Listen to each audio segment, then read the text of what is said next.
Welcome to the Nerd Party. Time for a retro perspective.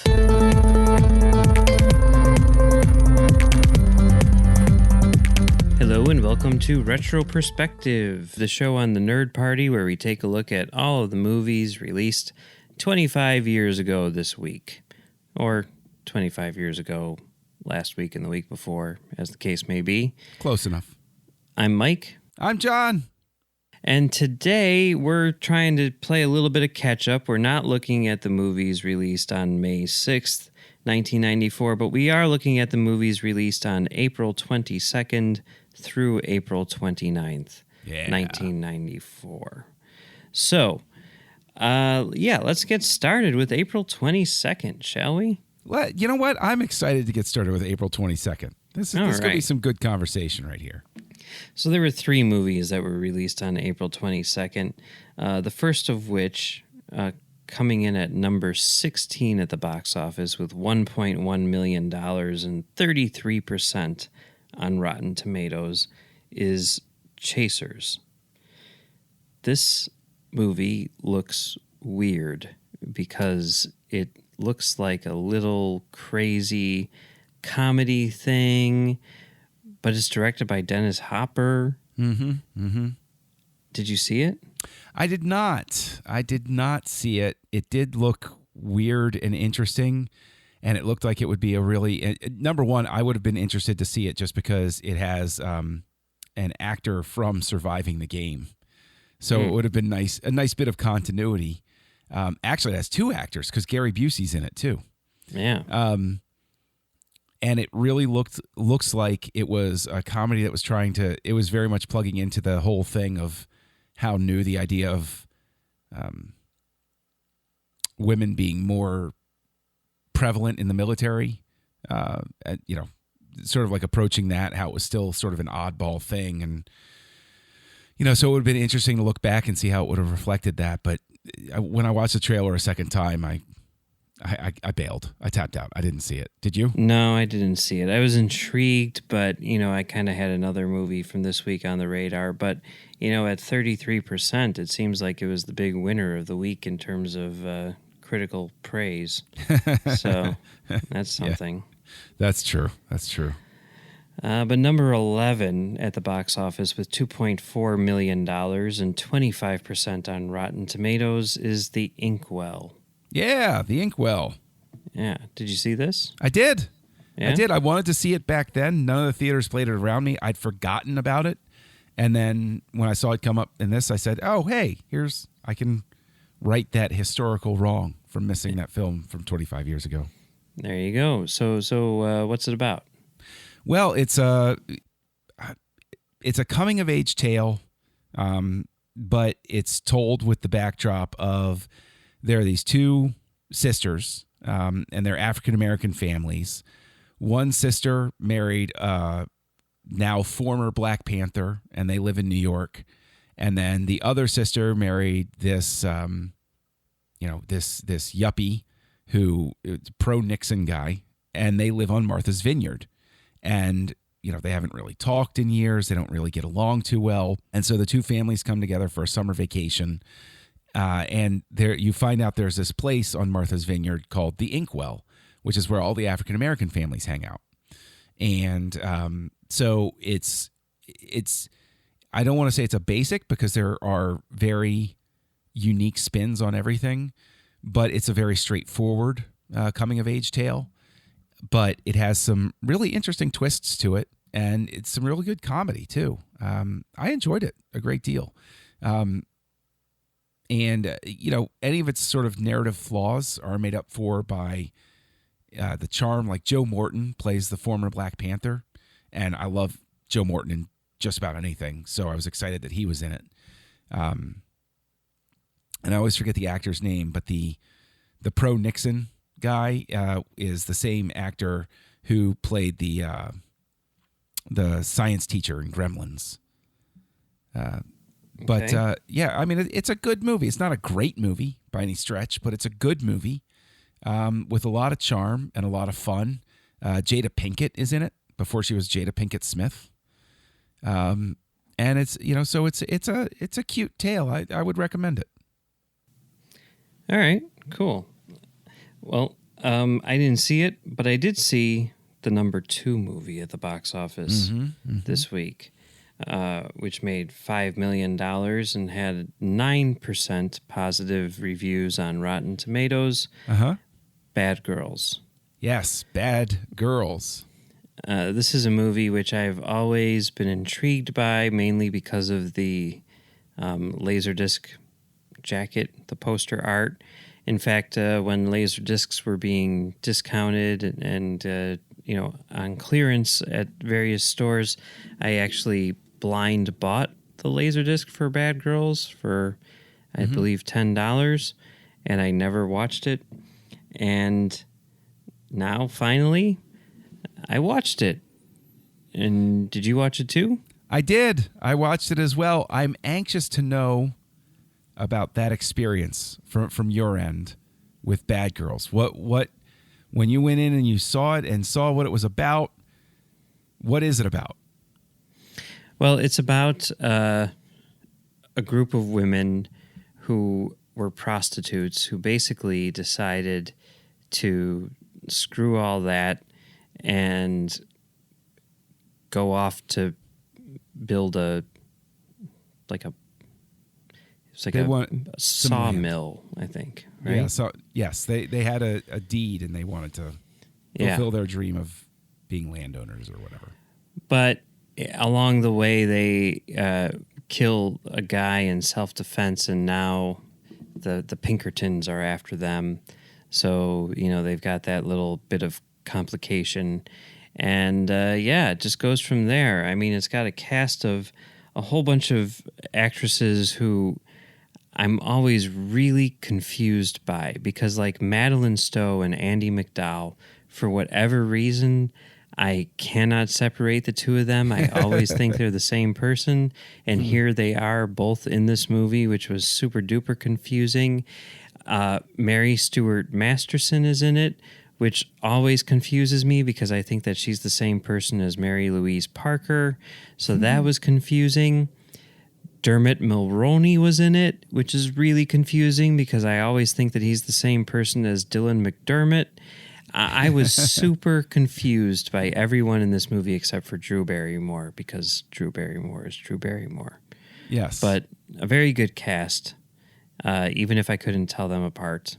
And it really felt like it wanted to be sort of like a traditional epic Western, but at the same time, it wanted to be like this super edgy, like girl power movie. Yes. And it somehow got caught in between and ended up being neither. I would say that's an incredibly accurate way to put it. Yeah. And it was really bad. It sure was. I actually, when watching it, I wound up, and my general rule is I will never look at my phone or anything like that. Even when I'm at home, I keep it away. I think I got maybe about 12 minutes into it, and I sent a note to my friend Joey, and I said, "Hey, did you ever see Bad Girls?" And the response back was, "Oh man, that one with Drew Barrymore? Yeah, that's the one. I regret my decision." And he was like, "Oh yeah, you're going to hate this."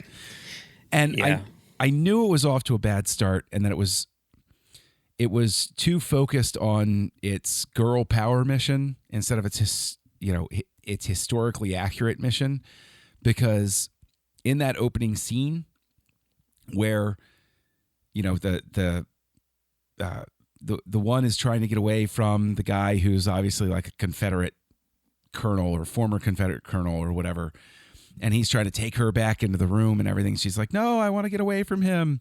And Madeline Stowe stands up and says, "Leave her alone." And he pulls out his gun and he fires, and then she kills him, and then the town wants to string her up. In the Old West, the second that guy pulled out his gun and started firing indiscriminately, Madeline Stowe would have had to be the fastest draw on the floor to kill him, right? And whoever shot him would have been given a high five, because nobody, the Old West, everybody was literally walking around with a gun. And if somebody just walked in and fired, everybody would kill them. Like it would have been a race to kill him. So that was sort of the point where I knew it wasn't going to be the most historically accurate seeming film, sort of thing. So yeah, it was a bit of a mess. But Jerry Goldsmith did the score, and it was way like almost like inappropriately good. Yes, you know. Mm-hmm. Mm-hmm. Yeah. Well. I would offer though that the one slim ray of hope that I would give it, and I think the point of attack that they should have gone with was there in the film, and I wonder how many like rewrites or reapproaches or whatever changed it. But when she goes in at one point with the deed and says, this is my husband's deed, and then the guy says, sorry, it's the law, you can't have it, he's dead.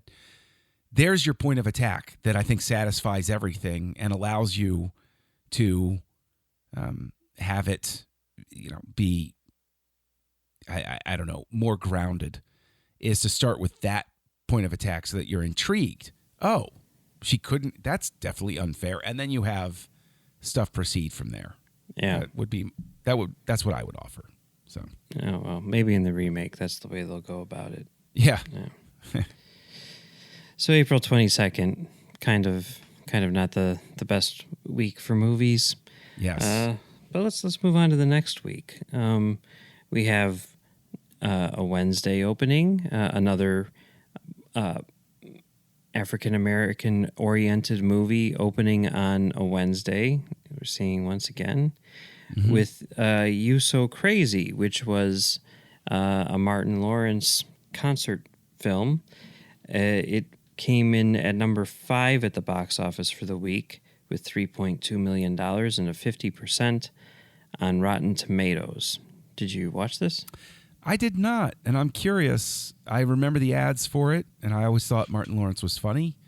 Was the movie funny? Did you watched it? Yeah, I did watch it, and the movie was funny.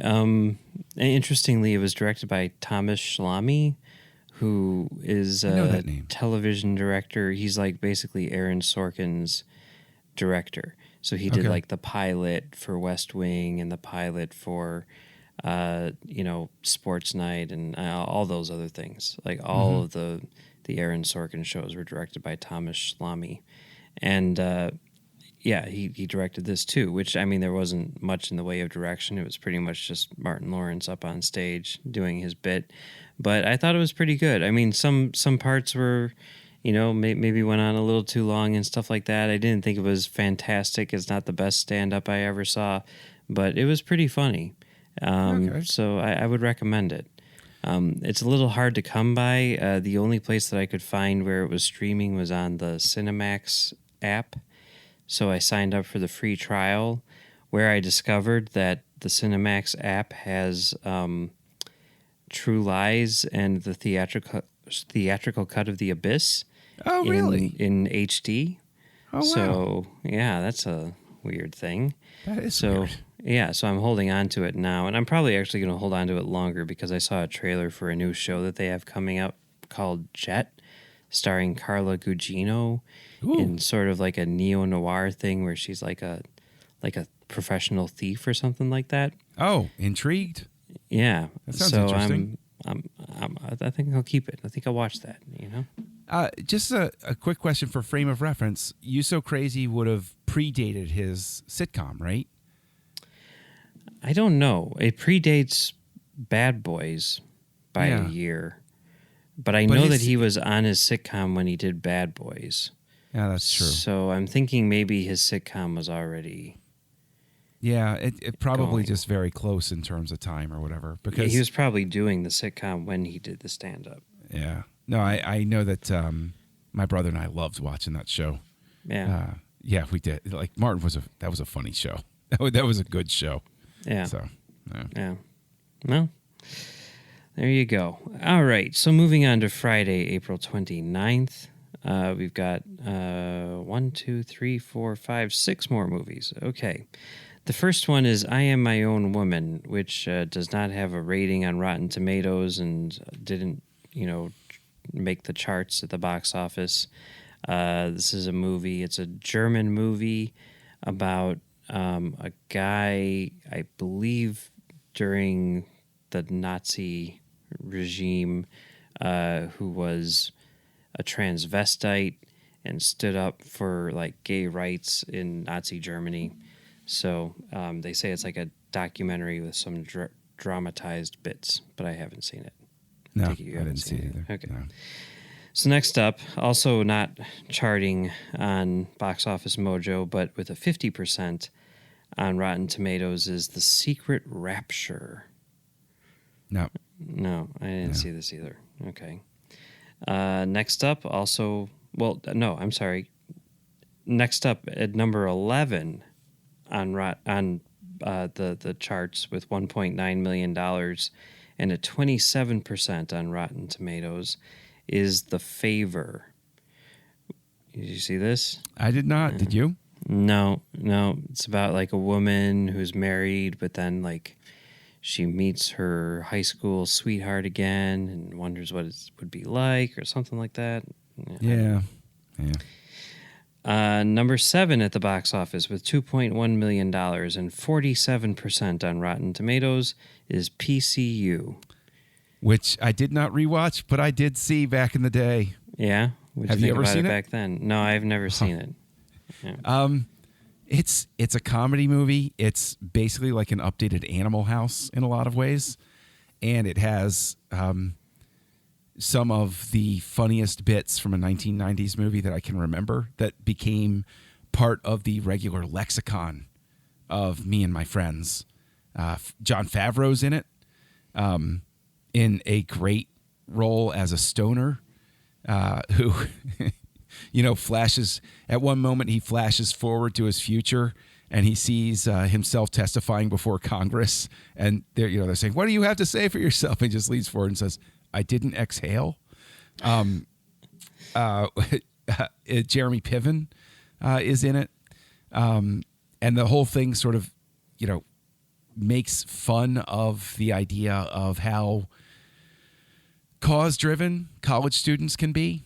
But also along the way, you meet these great characters who, there's one guy working on his thesis is the Kane Hackman theory, which is that on cable television. Now, keep in mind, kids, this is before streaming and the internet and everything really, come to the forefront in the world.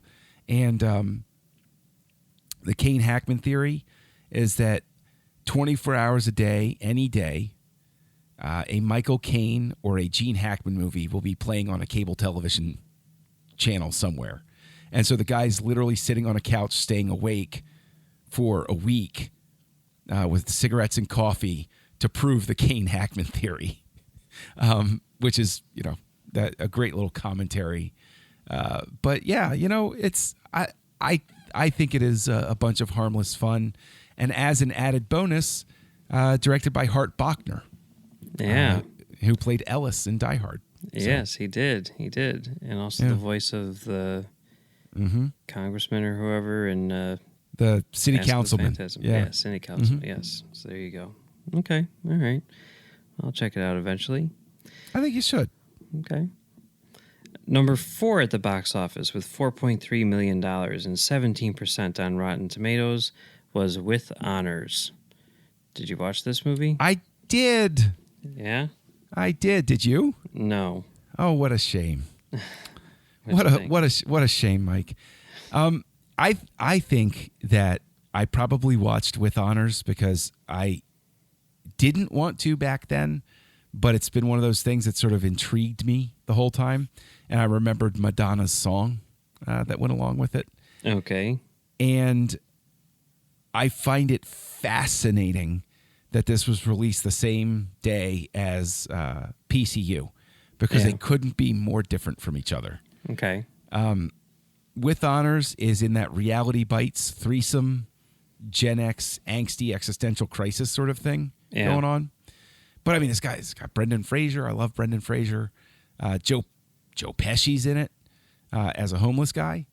And it's got Patrick Dempsey. It's got Moira Kelly. Gore Vidal is in it. And wacky premise gets things going. Joe Pesci plays a homeless guy who comes into possession of Brendan Fraser's thesis, and he holds it hostage in exchange for food and shelter. And of course, along the way, he imparts magical homeless man wisdom to everybody, including teaching Brendan Fraser that, I think we all can dig deep inside ourselves and agree it really is enough just to graduate from Harvard. You don't need to graduate from Harvard with honors. Seriously, that's the whole thing. It's not that Brendan Fraser is in danger of not graduating. It's not that he'd have to buckle down and do what any other college student has found themselves at some point. And, oh gosh, I lost my big project. I'm going to have to stay up for 72 hours and get this done.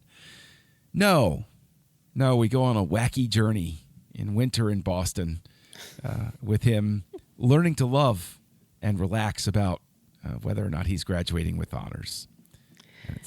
Well, that's good. I mean, looking at the trailer, it really seems like it's trying to be something like, Good Will Hunting that came out a few years later or whatever. Whereas like PCU is trying to be, something which is just sort of like insane. And I find it kind of hilarious that, looking at these Rotten Tomatoes scores, PCU has 47% and With Honors has 17%. Mm-hmm. But I guess that's the way it goes sometimes, right? Yeah. It's With Honors, it's just so... I don't get how you set your main character's crisis isn't that he's not going to graduate. Isn't that he's going to lose his house. Isn't any of that stuff. It's just he doesn't get to say that he graduated cum laude. I'm not finding a lot of sympathy for the kid. I got to be honest with you. Yeah. So. Well. Yeah. All right. So the last movie of the week, coming in at number 2 at the box office with $4.6 million and a 50%. 3 movies with 50%, which is the highest of any, this week. On Rotten Tomatoes is No Escape. Which I saw back in the day. Okay, this is a movie that I really wanted to see. I've always wanted to see this movie ever since I saw the video at Windy City Video. And, Ray Liotta stars, I believe, from Martin Campbell, the director of GoldenEye and Casino Royale. So I was like, this is definitely the movie that I'm going to watch. Not available to stream, and it's out of print, so the DVDs cost like $35. So I was like, okay, not happening, unfortunately. But you saw it back in the day. What did you think? Back in the day, I remember thinking that it was pretty good. I remember that the group of friends that I went with, I was the only one who thought it was pretty good. Everybody else thought it was bad. But it was interesting. It's an interesting premise. It was, Ray Liotta, he committed the crime, but he didn't deserve the punishment when you look at the mitigating circumstances sort of thing. And so it was interesting. Like, I don't have a crystal clear memory of the whole thing, except I do remember the opening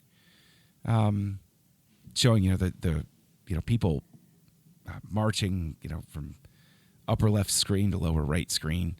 But yeah, it was mildly interesting, and I thought it wasn't a bad way to spend a couple hours. So. All right. Well, maybe if it ends up online somewhere someday, I'll check it out. Check off that box from my Martin Campbell watching whatever you want to call it. Your checklist. Checklist. There you go. Yeah. Yeah. Oh, well. Well, the next week, we will talk about the next 2 weeks of movies. So, on May 4th, which is a Wednesday, we have a movie that came out called Baby Fever. Then on May 6th, there's 5 movies. That's Entertainment 3. Yes. Dream Lover. Being Human. Clean Slate. And 3 Ninjas Kick Back. Oh, boy. Yeah. Which I just learned, apparently, Three Ninjas Kickback doesn't have the original cast, and it was actually shot after Three Ninjas Knuckle Up, which came out after Three Ninjas Kickback. For some reason, they decided to release the one where they couldn't get all of the kids back before the one where they did get all the kids back, which was made before the one. It's super confusing. I don't understand it, but whatever. That's weird. Yes. That's really weird. Yeah. Yeah. And then on May 13th, we've got another 6 movies. Trading Mom, Widow's Peak, A Million to One, Crooklyn, The Crow, and When a Man Loves a Woman. So I'm I remember seeing The Crow in the movie theater too. We're see the thing is we're starting to hit that patch where there's going to be like one, it's coming up soon where there's like one a week that I saw. Yeah, we're hitting the summer movie season. Oh yeah. Yeah. Oh yeah. Yeah. All right. Well, exciting stuff to look forward to next week for sure. Yeah. In the meantime, John, where can people find you on the internet? Oh, you can find Kessel Junkie. That's me roaming around on different social networks, primarily active on stuff like Letterboxd, occasionally on Twitter. You can find me still writing over at kesseljunkie.com. And you can find me right here on the network, co-hosting Aggressive Negotiations, which is a Star Wars podcast with my friend Matthew Rushing. And where can people find you online, Mike? Well, you can find me on Twitter and Letterboxd at Mumbles3K, and you can also find me on filmdamagepod.com doing a show called Film Damage, and you can find me on Trek.fm. We just finished up doing Tracks from the Edge, and we're about to start something new, which hasn't started yet, but we're going to be providing some audio commentary for quintessential Picard episodes leading That's up awesome. to the release of the Picard show. I am excited for that. Very excited for that. Yeah, it should be fun. Cool. So, I guess that's it for this week. So until next week, be kind, rewind.